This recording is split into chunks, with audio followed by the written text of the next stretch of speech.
Welcome back to the Spiritually Wired podcast. My guest today is Tosca Reno. Tosca is a New York Times best-selling author. She is the founder of the Eat Clean Diet movement. She is a transformation coach, a motivational speaker, a health and wellness expert. I know her from her days as with the Oxygen magazine. I've always been a big fan, a big follower of her work. So it really was such an honor to have her on the podcast. We went deep in this conversation. Tosca's been on a very powerful, very difficult journey these past few years. And so she speaks about going through her dark night of the soul and her experience with navigating grief in many forms, losses, a new identity for herself now. We talk about nutrition, but through a very interesting lens. Really, you want to listen to the episode to kind of get to those parts as well. And also her favorite forms of fitness today, what it looks like to actually be someone who embodies wellness again today versus maybe what it looked like 20 years ago. It was one of my favorite conversations on the podcast, and I really hope you enjoy it.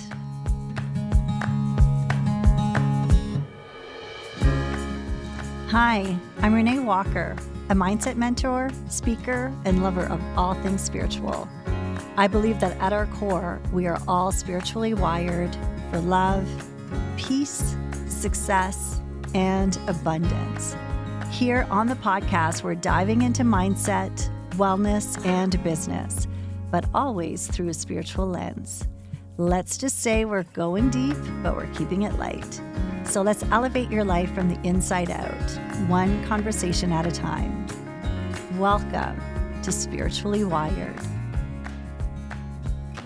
Welcome to the podcast, Tosca. I feel it's hard to put into words what I'm feeling because I feel very honored that you're here. Oh, thank you. I am so open to having this conversation with you because I just have a sense that you've had such an incredible experience that probably most people don't know of. That would be true.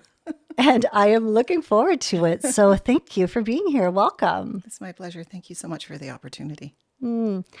So when I say that part of why, I am someone who has been a big fan of yours. Thank you. Owning all of your Eat Clean books, having the Oxygen magazines and devouring them, reading them, and being so inspired because you really represented for us someone that, like, for women we connected with, that I always felt like with you, you understood. You weren't representing something that was unachievable. Right. It was like, yeah, if she can do it, I can do it. Like, that's how you made so many of us feel, which was needed. I know for me anyways. Yeah. Can we start with what those days were like and what that looked like, that fitness transformation? Because that was a big piece of it back then. Yes. And we're going to move on from there after, but I'd love to start with that fitness piece and what it meant for you. Gosh. Well, fitness saved my life. I was introduced totally by accident. However, it was born out of need because at the time I was obese. I weighed 204 pounds and my life really just felt flat. I had beautiful children. It wasn't that. It was just I felt purposeless. So I had made a decision I was going to leave my then husband. He gave me my children. I was very blessed for that, but it wasn't a great marriage. And so then I intersected with a person. I had no idea who he was, but he definitely knew what he was doing. And we were on the school playground because I was his daughter's grade 1 teacher. And I remember him saying to me one day, he says, so what do you do for fitness, right? And I'm like, oh gosh, I run. Again, I had no idea who this person was. Robert Kennedy, right? Did I know that I was speaking to him? No. And I run. I'm feeling really good. And he laughed at me. I'm like, what? And he said, yeah, that'll get you only so far. You're just going to be skinny fat. Words I'd never heard in my life. Like, okay, fat is one word, but skinny fat. Anyway, and then he challenged me to do a bodybuilding contest. So now here I am. I'm 40. And 42, I'm standing on stage in Las Vegas, ripped and shredded. And I knew what those words meant. Because when he first started training me, honestly, he stood in front of a mirror. He said, okay, pose out your triceps. Like, what's a triceps? I did not know. I had a big journey ahead of me. But it was medicine, because when I set aside gym time, I met myself in that space. And the outcome of what happened there was predictable, in the sense that it was me and my body, and we were having a conversation, and I loved every minute of it. I wanted to lift heavy. I wanted to be that woman with the pipes, and I just wanted to be her. And I met her there. Wow. Was it about the physical piece? Like, what happened on an emotional level when you were doing it? It was medicine. Yeah. What I found there was what I could do, instead of it being a lot of negativity. What I had experienced, I was coming to the gym to feed my soul. I didn't know that I was going to do that. I thought it was bodybuilding and cardio and things like that. But no, I met myself there. And for me, it was that I was strong and that I didn't have to apologize for that, even though I was literally competing against women half my age. Wow. Yeah, it's true. Yeah.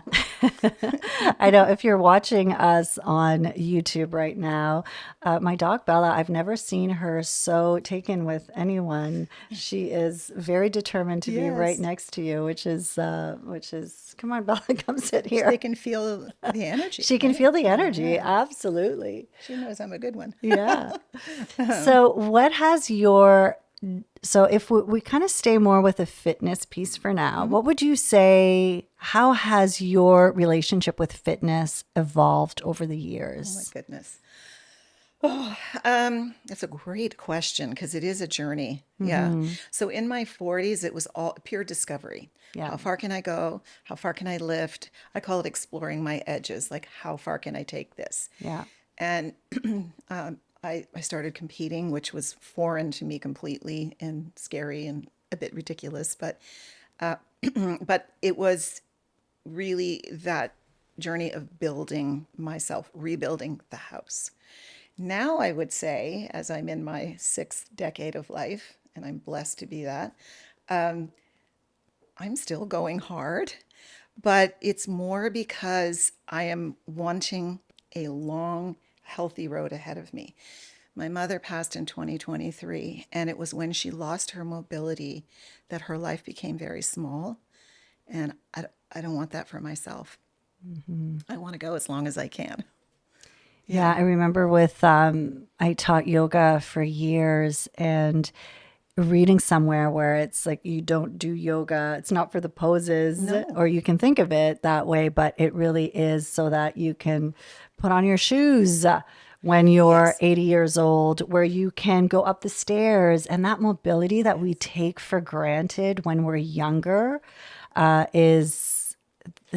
that's everything It's as you not to get be taken older. for It is granted. not to No, be, it's a gift. Yes. it is a gift. Yes. And a lot of the movement that I participated in, especially things like triathlon and marathon, I did because I could, because Robert had a brain injured son and he could not.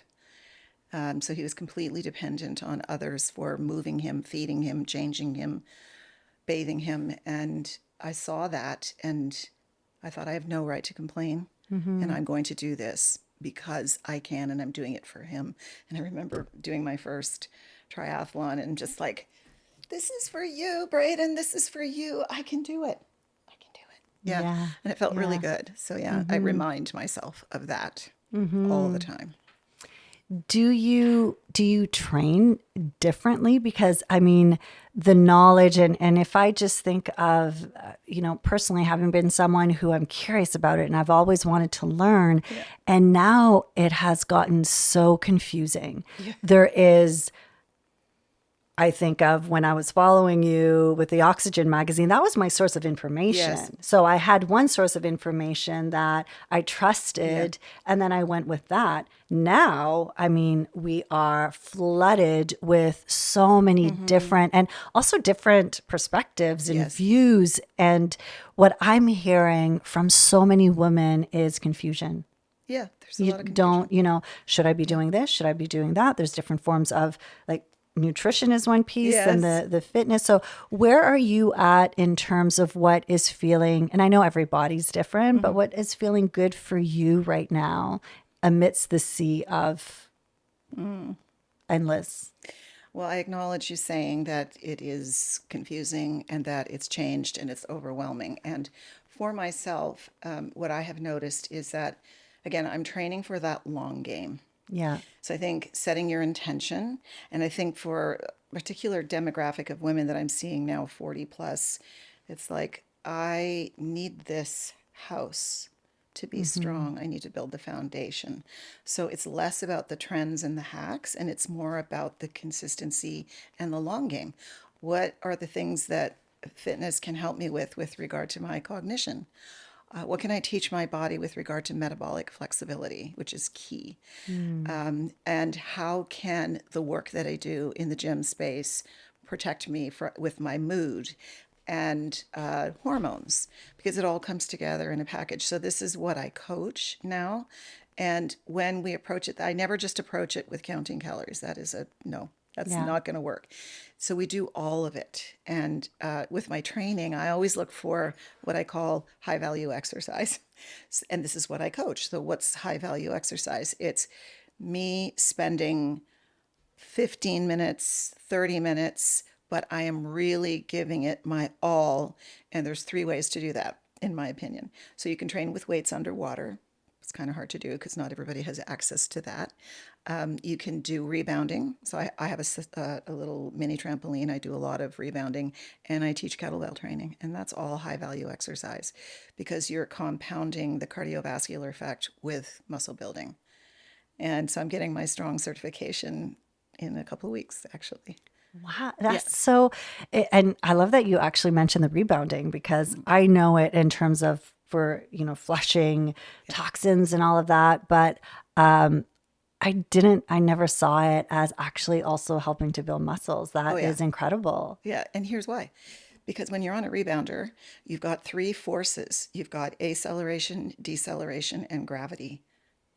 Because it's you. I mean, swimming is also good, but a lot of us just can't access swimming all the time. But with those three forces, working on your muscles, you're building so many good things for yourself. And it includes the lymphatic drainage that you're talking about, but also proprioception.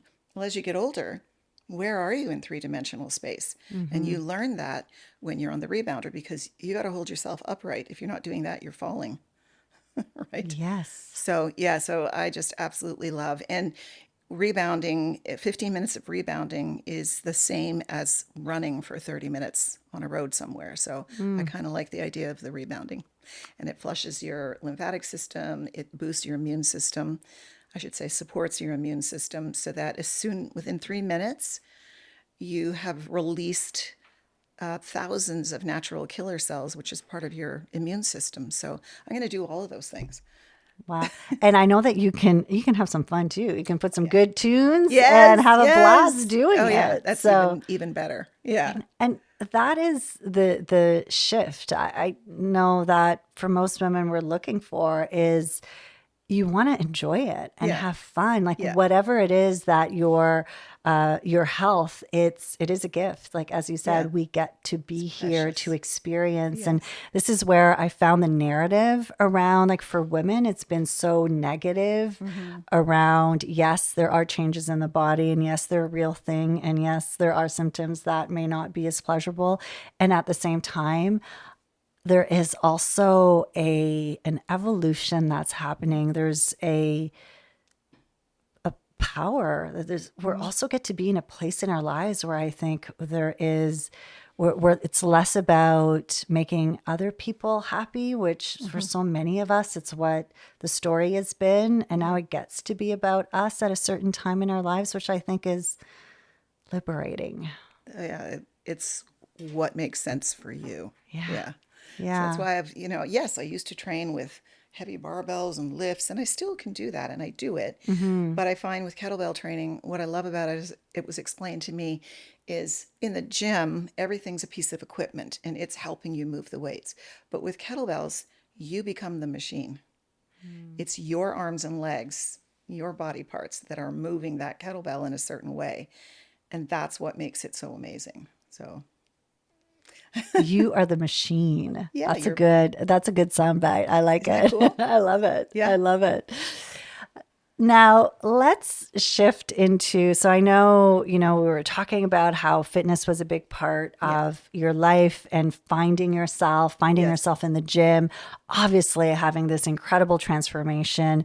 And I'm sure we could do a few podcasts on just the Oh experiences my that you've gosh. had in that Yes. world. Yes. I'm sure there's a lot of Oh stories. my gosh. Competing is crazy. I can't Yeah. even imagine. Yeah. It's really wild to be standing on stage. On my first show, it was bodybuilding. Like, first of all, I don't have a bodybuilding physique, but my very first show was in bodybuilding, and I'm standing on stage in Las Vegas. Like, it makes no sense. These earrings are from that show. Really? Oh yeah, Oh, because that's I placed. Like, I was so novice. I had no idea. I'm backstage after the competing is done, eating my chocolate brownie, because it's my treat, and they're like, "You need to get out there." Why? I'm done. No, no, you placed. Go. So it was, yeah, it's crazy times. and also confirmation from the universe that you were exactly where you were meant to be, Yeah, too. yeah. Sometimes those things happen, and it's that confirmation of like, yeah, okay, I'm I on my guess there's way. something here for Yeah, me, and there's yeah, something for me to explore. And then, so you've gone through yeah. a lot of changes, a lot of shifts, a lot of Hmm. losses and pain. Would you be willing to maybe walk us through that period of your life? Yeah. And yeah, So it's interesting as I was making my way here for this amazing interview, I was thinking, how did that chapter start? Because I went through the dark night of the soul. And in August of 2011, Robert was still alive at the time. He said, "We're going to Paris now." And almost with no warning or anything, I'm like, this is weird because normally he plans things, but okay, we're going to Paris. And so in 2011, we lost our son, Braden, who I told you about. He was 24. And then we went to Paris, and Bob was very intense about just doing all kinds of fun things. And I think he suspected something. I had no clue. But in January then of 2012, he was diagnosed with non-small cell carcinoma, and it was everywhere. It was stage 4. There was no stopping that. And so we had to come to terms with what was imminent for us, which was his passing. And so he ended up passing just a couple months later in a way that was a blessing because he was not a good patient, and who would want to be? But unfortunately, I didn't really have time to grieve because a lot of my books I had 18 books. And some of them are with Random House, but a lot of them were with Robert Kennedy Publishing. And so I had to go on that journey of sort of managing a business. And I'm not a business manager, I'm talent. That's what I'm called, right? You show up, you do your thing, you write. But anyhow, so I had to learn how to run a business. And the first thing that I got advice to do was follow the money. And it turns out that there wasn't any money. So in 2013, June 2013, I had to bankrupt the business, sell the magazines, sell some of my books, discharge the bankruptcy, and do all the horrible things that go along with that. And I didn't know any of that. So this was the hard part for me, was how do I rationalize Robert, the love of my life, when he had the opportunity to tell me all of this and didn't. And it got a little bit worse because when we did the forensic accounting, it was determined that all the money that I'd made with my books was gone. And that's on me too. mm-hmm. That's on me too. So Mm-hmm. that's part of the journey, financial health as well as our own health. Yeah. But I had to walk that path, and I had to go down that path, and it was a really tough time. I had to get a bodyguard. on my very first keynote event with CanFit Pro, I had to get a bodyguard because I was getting threats.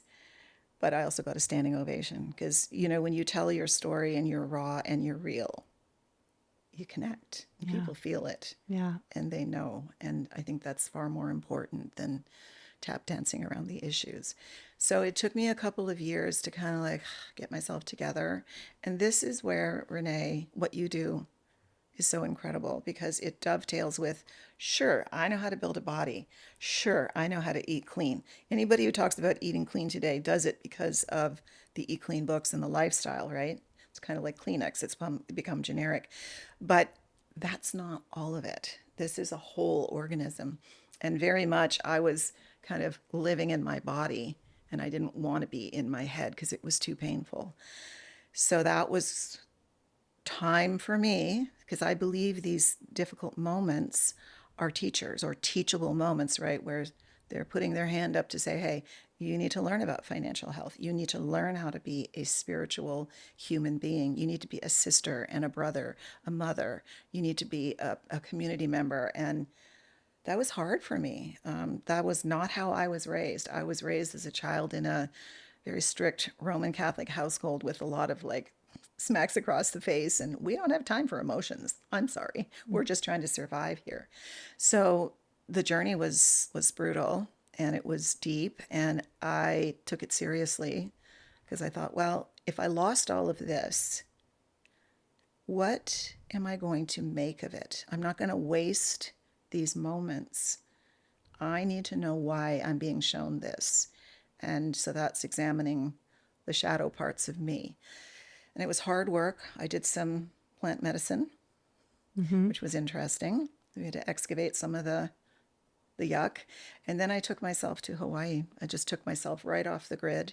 And I didn't live in, resort Hawaii. I went to the Big Island and I lived among the locals in a vortex and lived there for 4 months and worked with a shaman.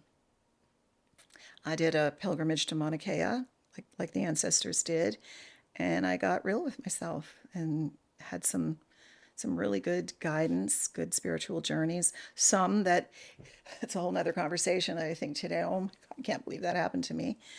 And we can bring ourselves to those places. But I was ready to discover and explore that for myself, and now it's part of my life. Well, first of all, thank you for your willingness to open up and to share that. And when you said, when you share from a raw place, I mean, I felt it. I feel it so much, that connection. So thank you for opening yourself up to that, because it's one thing to even go through it. That is difficult in and of itself. And then to bring other people on that journey. And what it does is give people that opportunity to see themselves in you and what you went through, even though everyone's journey experiences is different. There's something that we connect. And I just know for people who are listening that there's something in the story that is so incredibly powerful. And that dark night of the soul, which is really going to the depth. And the beauty of it when we go there is that you can only kind of pull back something, you get to create almost from anew. Yeah. It's an awakening if you're ready for it. And I was willing to put myself through that. But I'm going to tell you, those were some of the hardest sets and reps of my life. Yeah. I would prefer to have done a heavy leg day lots of days. There was a lot of fugly crying. There was a lot of even like physically being sick, moving that out of my body, the dark energy. But it was also necessary and I was willing. And could I offer something? Okay. I feel like as the person who was creating that physical body, which I needed to do because I wanted to not be obese, I wanted to be healthy. So I shaped all of that. But in some ways, that's untouchable for others. And I feel like going through this journey has made me just, people can relate to. I've lost a son. I know what cancer is. I financially have had the rug pulled out from underneath me, starting over, losing the plot on your life and starting over. Mm-hmm. Yeah, it makes me more real. Yeah. Yeah. More real. Obviously, you can tell that's Yes. very emotional for me Yes. still. Yeah. Yeah. And all like going through that journey while grieving and grieving Yeah. so many different things Oh, because it's yeah. grieving your husband, your son, but also grieving yourself, like the parts of Yeah. yourself that you thought, the identity that you were and Yeah. what was happening. I mean, that is a lot to hold. I don't even think I did a good job of grieving myself or realizing that it was necessary to do that regarding my identity until last year. Mm. And I wrote in my journal on September 8th, it's over. I'm not going to be this hiding dormant person. Like I'm exploding to get out. And I had to crack myself open. So I said, okay, fine. I'm going to jump out of a plane.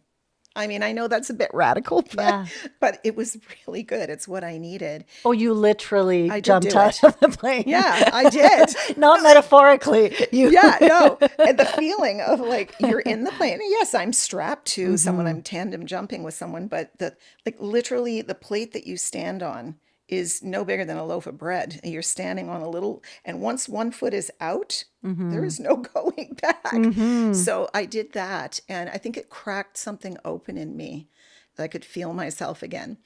And then the next day, I went to an event and it was random. Like I just thought, okay, I've just got to do something. I hadn't really been out. I hadn't put myself out there. So I went to an event in the city at the Ritz and with a group of 400 entrepreneurial women. And I'm in the room. I know no one, except I think I know no one. And then there's Kim Fitzpatrick, and she stands across the room and she goes, I know you. And I went, I know you too. And then other things happen. So I feel like there's moments in life which have been orchestrated, clearly, and as long as you put yourself in the path, amazing things are going to happen. And I was really Mm-hmm. beginning to feel ready for that. But until that time, I hadn't grieved for what I lost. I'm not Oxygen Tosca anymore. I'm Mm-hmm. not Robert's wife. I'm not Robert Kennedy Publishing. I'm not any of those things. Mm-hmm. I'm something else. And it was Mm-hmm. looking for that, seeking it, and naming it and claiming it, and a lot of forgiveness. Yeah. A lot. I can imagine. And there's no rushing through that. Like one of my favorite No. songs, I can't think of the artist, but it's You Can't Rush the Healing. Mm. And I think so often that's the piece that we just want to get to the other Yeah. side. You want to stop hurting. You realize there is no other side because there's always Ugh. an unraveling. There's Yeah. always, other layers Yeah. to peel. But yet you did honor that time, the knowing, the Yeah. listening to the fact that you needed the time to Yeah. be, and then it's time to come out of the Yeah. cocoon. It's like the butterfly that's Yeah. emerging Yeah. now in a different. So I guess my question, because it's interesting, because even me meeting you, having a connection, knowing you from Yeah. before, or thinking Yeah. thinking Yeah. we were Yeah. friends from Whoever before that in my persona mind. Yeah. was. Yeah. Yes. And now you're meeting people who is Tosca today? Like when Yeah. you are meeting people, who is Tosca today? So I can say I think I've got this sorted, but I can say I am a woman who is becoming the best version of herself because she's been tested by fire and is still standing and has so much to say. Mm. Yeah. And it's not sets and reps or calories. It's the deeper heart love. I even think about nutrition. So I had a vision, and it was shown to me that nutrition is something far greater than we speak about. So here's a picture of me. This is the vision. And I'm standing with one hand raised to the sun, and the sun is just the rays are going through my fingers and they're going through my body. And then my hand is pointing to the earth, and all the different colors of light are coming from my fingertips, going into the plants. Well, we can't eat the sun, but we can eat the plants. And the message I got was plants, food that we get from the earth, water, rocks, sea, sky, are encoded with messages. And when those messages are pure and given from the sun directly into the body, we can then facilitate deeper conversations amongst ourselves so that we can show up as our optimal self. And that's how I speak about nutrition now. I don't talk about food because food is everywhere, but it's not food. It's not nutrition. And this is it has changed everything for me. Yeah.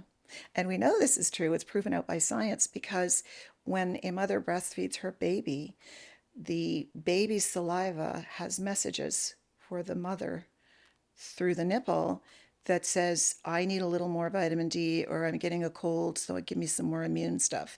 And there's a conversation that happens between the saliva and the breast milk and the baby. Like, blows your That mind. is fascinating. Blows your I've mind, never right? heard that. Yeah.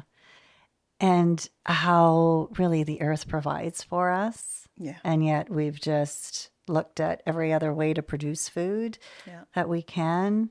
And when you were saying about like we've lost the plot sometimes on our own life, but as a whole, as a consciousness, as a planet, I think we've lost the plot on so many different pieces of, and this is the part too of why sometimes it feels overwhelming and complicated when there is the way you explain it, it's so simple. It's fuel your like it is about fueling yourself with what will actually fuel your body and not beyond the actual Yeah. yeah. When we think about it that way, it changes. So to me, food is not transactional. What we eat shouldn't be a transaction. It's transformational. And there's a big difference because a transaction is this, that, but transformation is I'm willingly choosing with the knowledge I have to consume this and it's going to transform my body. I'm not emailing it in. I'm actually committing to having those dialogues with my body, with my cells, with my mind. Like the other day I was out in doing a forest walk near where I live. Do you know what ramps are? They're wild leeks. And the earth is exploding with them right now. So I'm like, oh my God, look at all these. And I'm picking them. And then I did a little post about it. And people were like, what are you talking about, ramps? Well, I ate them that night and they're just filled with Yeah. nutrition. And it sparked a whole conversation about, well, how about eating close to the earth? Like that's the original eating queen, right? Yeah. Yes. Well, I'm from out east, and right now it's fiddlehead season. And Yes. I mean, I grew up, my mom will go like, there is nothing booked for those 2 weeks Yeah. every day. And I mean, now, like, so many people don't even want the fiddle. She has like bags and bags of them Love that she it. has. And it is so, you feel it when you eat Yeah. it, that it's so Yes. nurturing and Yeah. holds everything. The other piece that it's making me think of too, that the piece that I think we've lost when it comes to food, like when you said it's not transactional, that really hit me because it is an experience. Like there was something before about blessing our food. I'm trained in energy healing, and there is something that we learn is to bless our food, but also bless even our vitamins, our Yeah. medication. If you Yeah. need to take medication, bless it. Allow, like, give it the signal, give your body the signal that it's receiving what it needs. It's so simple, It yet we've is. forgotten. Well, I think we've gotten numb. Yeah. And back to the blessing of the food, the nutritional value of the food actually increases. They've been able to prove that when you bless your food, you increase the nutritional value of it. So its transformational qualities for you are heightened. But we've lost the plot because we've been listening to eat this, do this hack, drive through food, refined sugar, blah, blah, blah. Well, that numbs us. And I think in a lot of ways it's been designed to keep us numb. And so the awakening can be painful, but it's possible. And to see the possibilities and to see what's possible for yourself so that you don't feel like you've lost the plot on life. Yeah. And I speak of that only because I've been there. No, and I have as well. I mean, the numbing piece. I mean, we live in a time now where it's so easy to numb ourselves, and it is the quote easier thing to do Yeah. because living and the awakened path is not the easiest path. And there are times where I'm like, I get it. I mean, I get it. Yeah. Let's just have that glass of wine and Yeah. forget Yeah. about what's happening. So it's not a judgment on anyone. No. And I think there are times where it's okay when you are coming at it from an intentional place of, I do need to right now. What I need is to actually zone out a little bit, but it's Yeah. different than doing it as an escape all the time, Yeah. which is what Yeah. happens.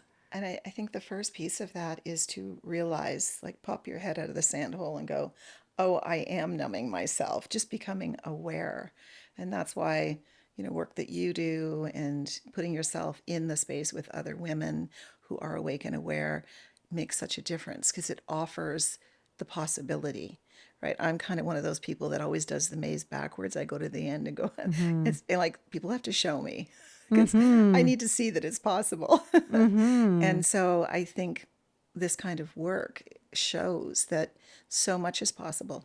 And an empty plate is a world full of possibilities when it comes to our wellness.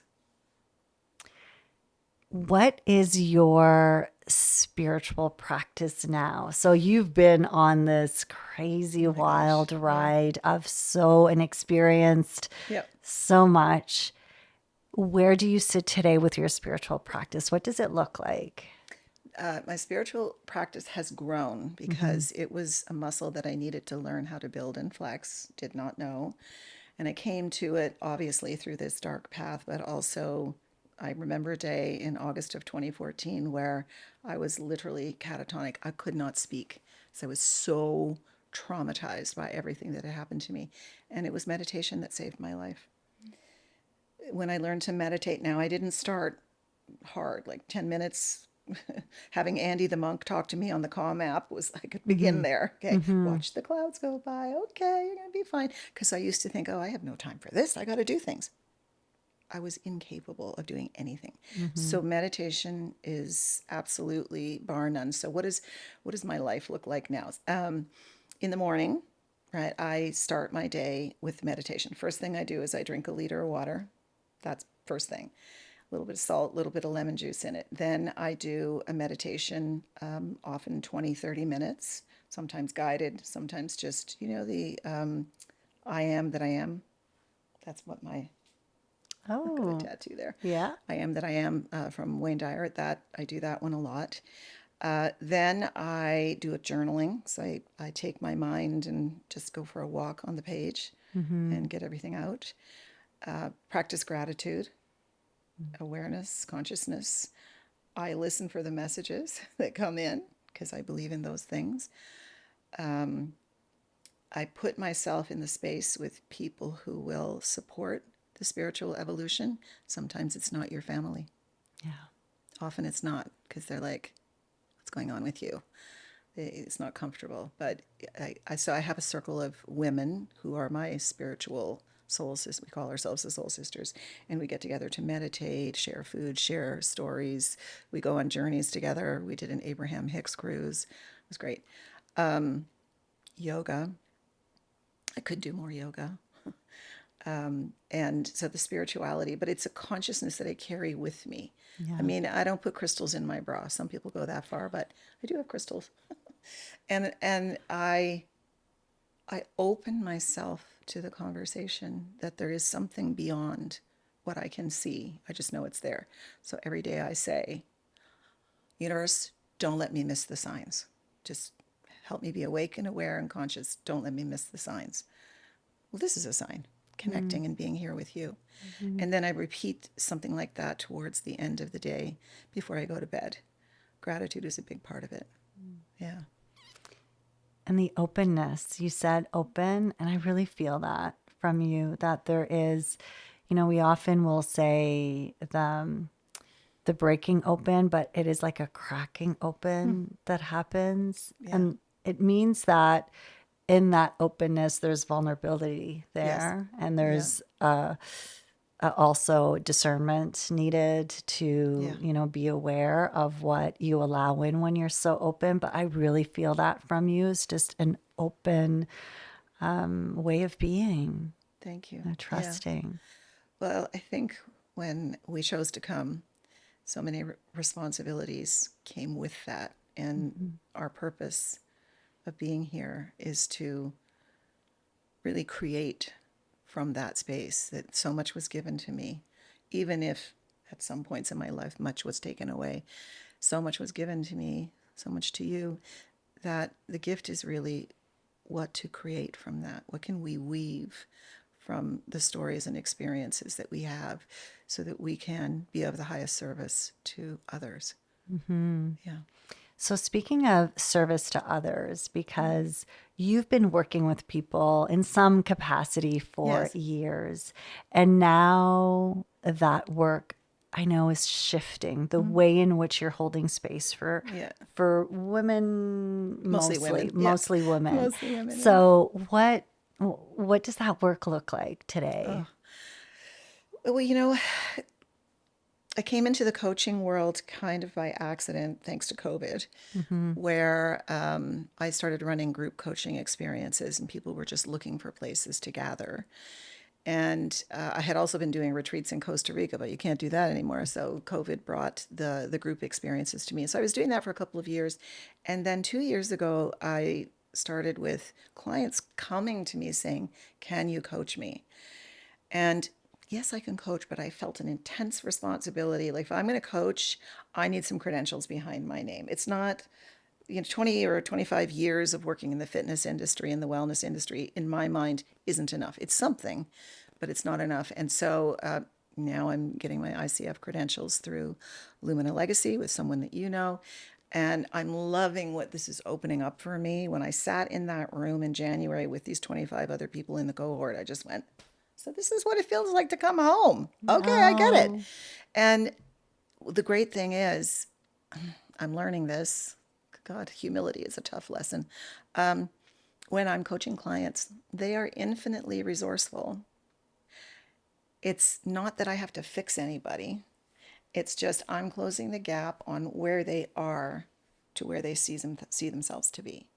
So you want to be sober? Okay, I'm not exactly a sober or addiction coach, but I'm going to help you feel better in your body. And I think that's the beautiful thing, is to see the impactful changes that happen, that they just get there by themselves with a little nudge from me occasionally. And I'm loving, loving, loving that work. Yeah. yeah. And I mean, the thing that I find interesting too is that it really is a whole being experience, and the Yeah. body is a part of it. I mean, the body is a vessel Yeah. for our spiritual experience here. So it is important Yeah. when you're approaching it with the right intention. Yeah. And I mean, of course, all of the experiences that you have, like that's the beauty I find in the coaching world, when you have people who, like, you are coming to spaces able to support women with so much Yeah. experience in different Yeah. ways that make you uniquely positioned to help those people. And when we are coming at it from a spiritual perspective, then you can only trust that the right people that are meant for you, they're going to come, they're going Come to my find way. you. They're Yeah. coming to you. Yeah. And I know I did really good work, like 4 million books sold, New York Times best-selling author, TV show, all the rest of it. And that was beautiful work. But I asked myself this question a lot: what if this is my best work yet to come? And I have a belief that it is. I feel like I was handed that dark chapter for a reason. And when Robert was passing, I worked with a grief counselor, because we had a blended family at the time with myself, Robert, and the girls. And I wanted to work with a grief counselor because I wanted to make sense of the grief and how this would work. And Chelsea, his daughter, now my daughter, I didn't want her to just be a stepdaughter. So I asked the grief counselor, okay, how do we do this? How do we, because I didn't know how to do that. And she said to all of us, in a very quiet voice, she said, "To whom much is given in the way of difficulty and challenge, much is expected." And I just was like, what? Yeah. I have never heard that way to turn around or reframe that pain. Yeah. And so I never forgot that. And I weave that into how we go forward. So I think this coaching is just a beautiful expression of that. And I just love working with people and making these little changes that they're really literally doing the work, but it's like a spark lights up inside of them. Yeah. There's a depth, right? Like when you Yeah. go through these moments, it increases your capacity because the depth, like you're going deeper. And now, like the breadth of what you, Yeah. the capacity that you can hold space for people. And I mean, to have you as being championing as a coach, that sounds pretty Fun. incredible. It's fun. But Renee, I want to share, if I may, Mm-hmm. what if there was no opportunity to speak as we are now? I Mm-hmm. think that's what's so beautiful about what you're doing is you're providing the space where these conversations can be had, because who knows what people are sitting at home thinking about, and they just need some way to shape it and name it and feel it. I know that's what I needed, because Mm-hmm. sometimes you don't know what you know until you know that you know it. It's so true. And I think sometimes we can easily make assumptions of what we think other people's lives. I'm I have your, one of your books right next to me Thank now, you. and it's so easy to make an assumption on this cover photo, right? Oh, she's got it all together and Yeah. look at her and it's all. Yeah. And so we create these stories that we Yeah. think are, and usually the stories that we create put us in a way where we think less of ourselves, that other people maybe have things figured out. And I think it's so important to have these conversations where we can all realize that everyone's going through something in their own way, Yeah. and it is healing for the soul, I think, for us to have these conversations. I've heard, to your point, that 50% of the population is coming out of dealing with a crisis and the other 50% are in one. Mm. So your barista, the person at the gas station, cashier, the people in this space, people listening, somebody's dealing with something all the time. And it doesn't mean that life is hard and impossible. It just means let's bring empathy into the space because we're all part of the human family. Mm-hmm. And energy is never destroyed, it's always there. So, what is the energy that you're putting out there? That's so beautifully said.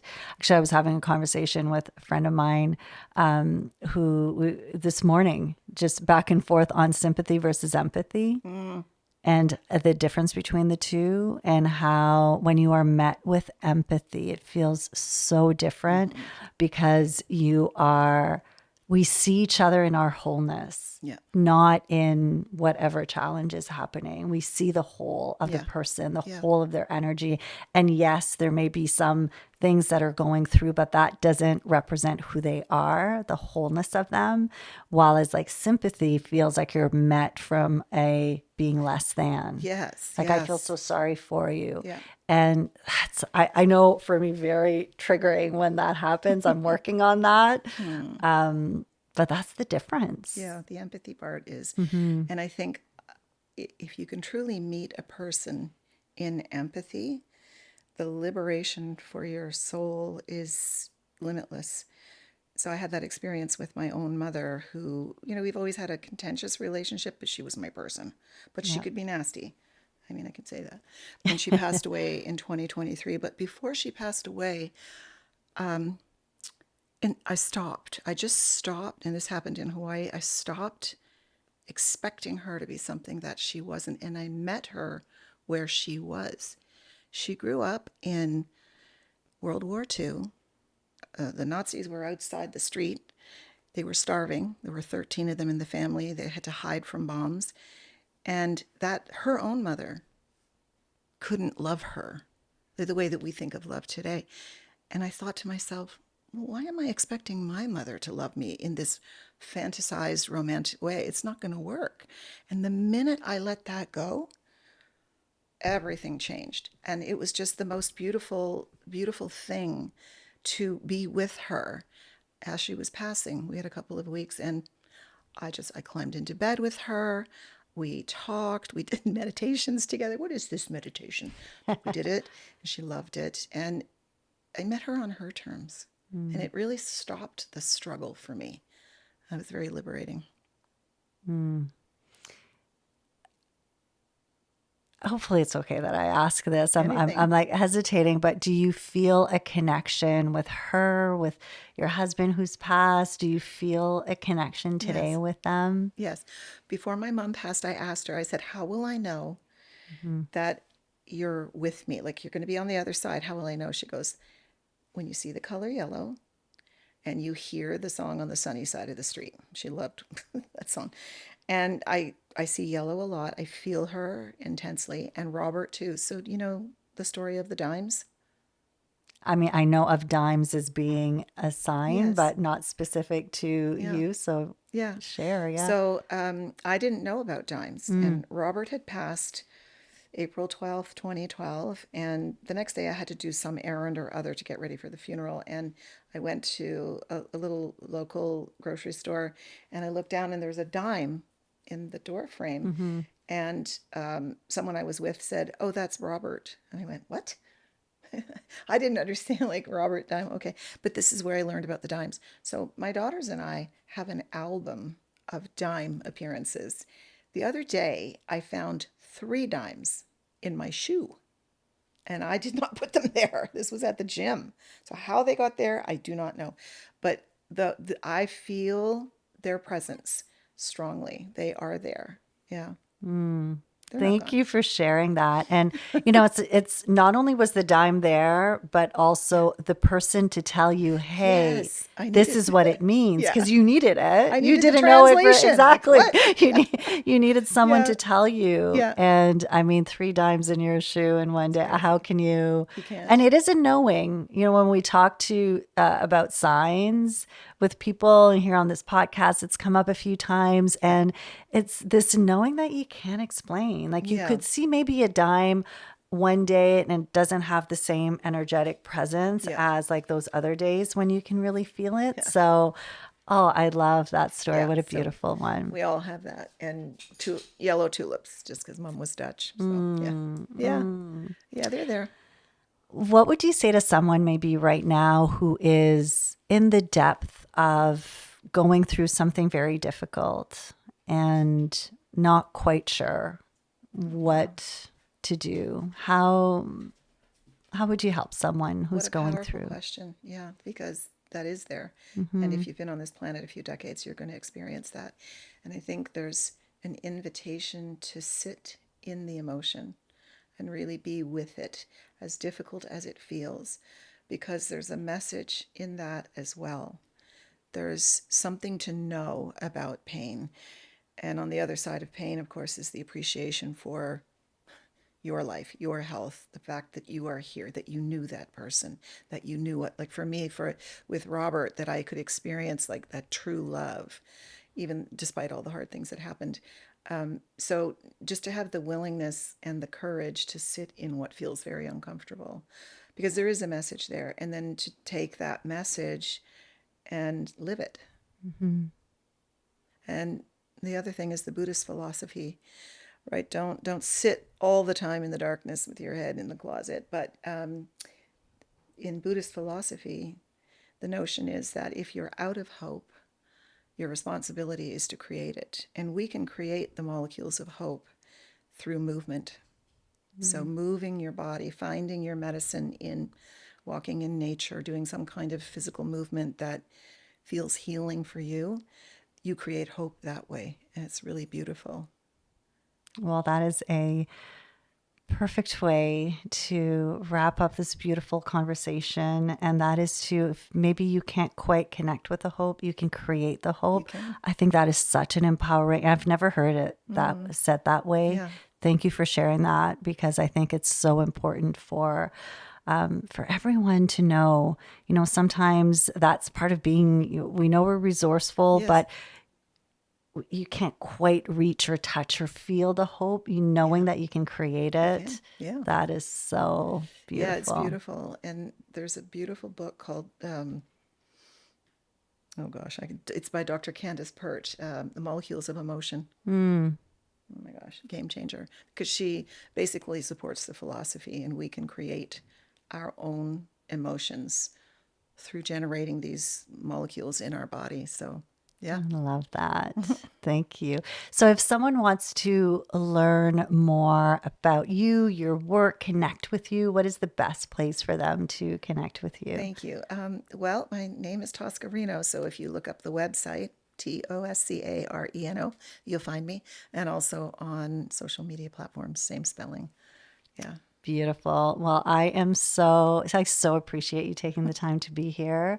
My heart feels full and light and open and just so much joy to be with you, to be in your presence.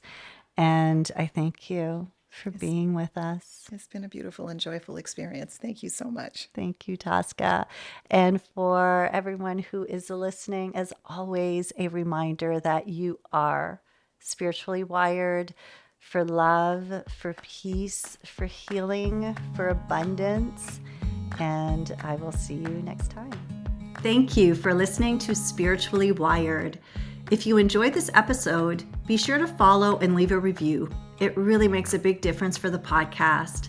And if you're ready to dive deeper and join a soul-led community, come be a part of the Spiritually Wired membership. With weekly live lessons and a rich library of recorded classes, it's designed to support you every step of the way on your spiritual journey. We currently have a special offer where you can receive your first month for half the price. You can find a link in the show notes or come check it out at reneewalkerwellness.com. Until next time, remember to take some deep breaths. Remember that you are spiritually wired.